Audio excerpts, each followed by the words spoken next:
আলহামদুলিল্লাহ আমাদের নিজেদের ছাদ বাগানে ডালিম হইছে। এই যে একটা পাকছে। নিজেদের গাছের একটা জিনিস পাড়া, যে আরেকটা ছিঁড়ছে। দাঁড়াও। আলহামদুলিল্লাহ আলহামদুলিল্লাহ। ওরে সাইজ দেখলে যেন দিয়েও খারাপ দেখা যায় না, দিয়ে দেওয়া না, এই যে এটা পুরাটাই পাকছে, তো মিষ্টি হবে।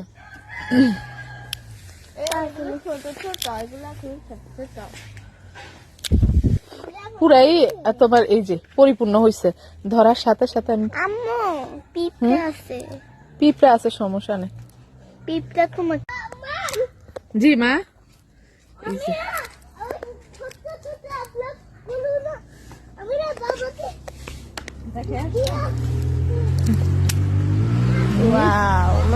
মাশাআল্লাহ, অনেক মজা, অনেক সুন্দর রং হয়েছে, মানে পরিপূর্ণ বাতি হয়েছে, যেটা দেখলেই বোঝা যায়। দাও একটু খাই, দেখি কেমন লাগে। বাবা তুমি কি খেতে চাও? সাইডে যায় না, সাইডে যাও না বাবা। এই করবা। হুম।